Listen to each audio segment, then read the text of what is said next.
bihamdih. Assalamualaikum warahmatullahi wabarakatuh. Oke, baik. Di sini saya akan membahas salah satu dari model pembelajaran, yaitu pembelajaran berbasis masalah atau problem-based learning menurut Dr. Saiful Sagala. Yang dimana pembelajaran berbasis masalah menurut Dr. Saiful Sagala MPD adalah sebuah pendekatan pembelajaran yang berpusat kepada siswa. Nah, dimana di sini siswa itu didorong untuk belajar dengan menyelesaikan masalah yang ada di dunia nyata. Nah, di dalam buku Dr. Sagala yang berjudul Konsep dan Makna Pembelajaran untuk membantu memecahkan problematika belajar dan mengajar, Dr. Sagala menjelaskan bahwa pembelajaran berbasis masalah atau problem-based learning ini merupakan strategi pembelajaran yang melibatkan siswa dalam proses berpikir kritis dan pemecahan masalah. Oke, lanjut.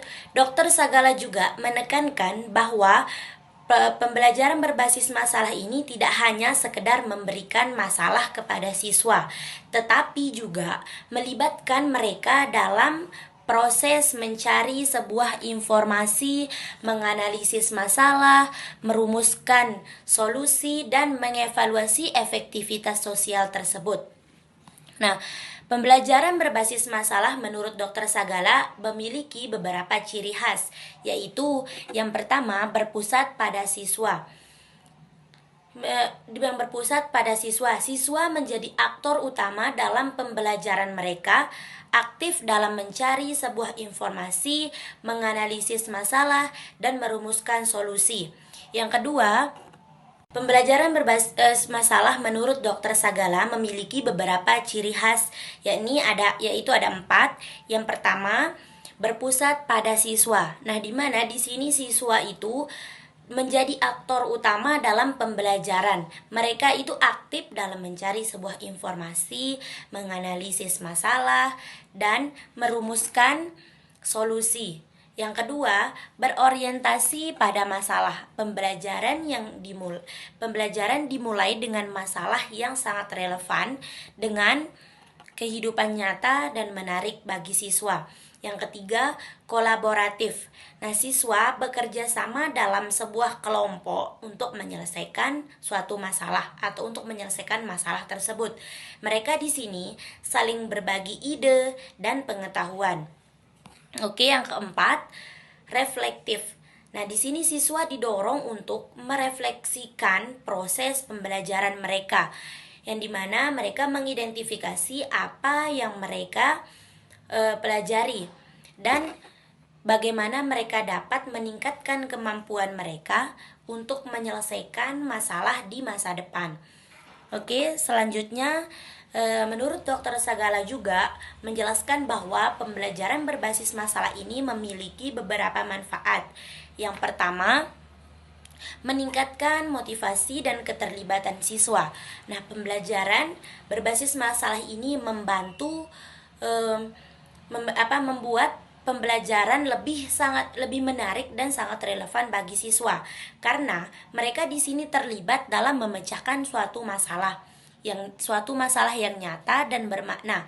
Yang kedua, meningkatkan kemampuan berpikir kritis dan pemecahan masalah. Pelajaran berbasis masalah ini mendorong siswa untuk menganalisis masalah, mengembangkan solusi, dan mengevaluasi efektivitas. Dan yang selanjutnya, meningkatkan kemampuan kolaborasi. Nah, pembelajaran berbasis masalah ini sendiri mendorong siswa untuk bekerja sama dengan teman sekelas mereka untuk mencapai tujuan bersama. Yang selanjutnya, mengembangkan keterampilan berpikir tingkat tinggi.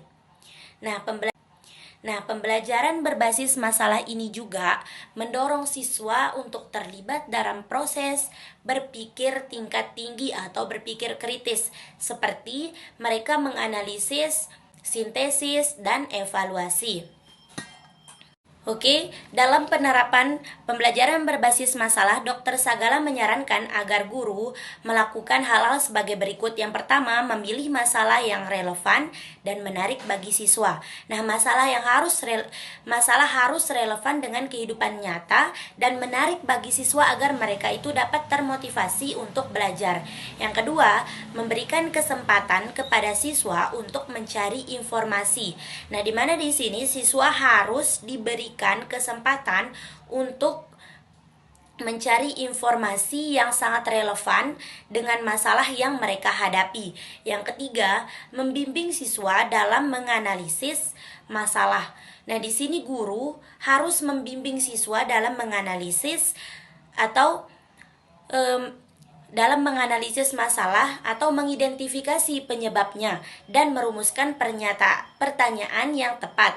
Dan yang keempat, memfasilitasi proses kolaborasi. Nah, di sini juga guru harus memfasilitasi proses kolaborasi antara siswa sehingga mereka dapat saling berbagi ide dan pengetahuan. Yang kelima, mengevaluasi proses pembelajaran.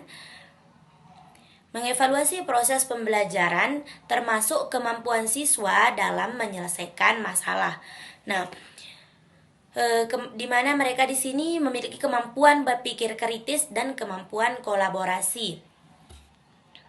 Oke, berikut beberapa contoh penerapan pembelajaran berbasis masalah menurut Dr. Saiful Sagala. Contoh kasus yang diambil adalah mata pelajaran sains yang ada di kelas 6, pengelolaan lingkungan. Nah, masalah yang diambil di sini sampah di sekolah yang menumpuk dan menyebabkan polusi. Langkah-langkah yang diambil yaitu pertama, mengenal masalah. Guru memperkenalkan masalah sampah di sekolah. Yang kedua, mencari sebuah informasi. Siswa mencari informasi tentang penyebab dan dampak sampah. Yang ketiga, analisis masalah. Siswa menganalisis penyebab sampah dan identifikasi solusi. Yang keempat, merumuskan solusi. Siswa merumuskan solusi seperti membuat bak sampah dan program daur ulang. Dan yang kelima, Siswa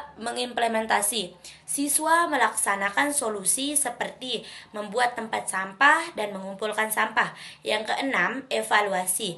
Siswa mengevaluasi hasil dan merefleksikan proses pembelajaran. Nah, aktivitas yang dilakukan siswa yang pertama membuat kelompok untuk diskusi dan analisis masalah.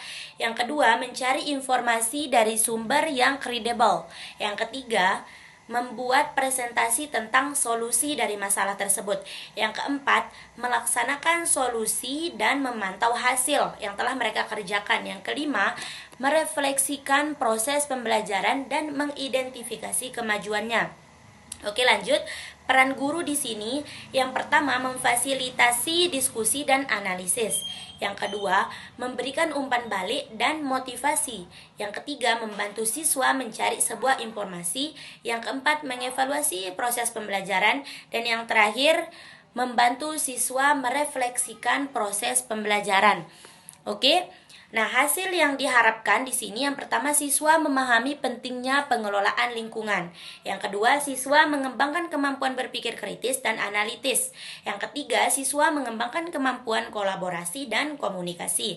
Yang keempat, siswa mampu menyelesaikan masalah nyata. Dan yang kelima, mengembangkan kesadaran akan pentingnya menjaga lingkungan. Nah, manfaat yang dapat kita petik di sini adalah yang pertama, meningkatkan motivasi dan keterampilan siswa. Yang kedua, mengembangkan kemampuan berpikir kritis dan pemecahan masalah. Yang ketiga, meningkatkan kemampuan kolaborasi dan komunikasi. Yang keempat, mengembangkan keterampilan berpikir tingkat tinggi atau berpikir kritis. Dan yang kelima, meningkatkan kesadaran akan pentingnya menjaga lingkungan. Oke, sekian penjelasan dari saya, kurang dan lebihnya mohon maaf. Wassalamualaikum warahmatullahi wabarakatuh.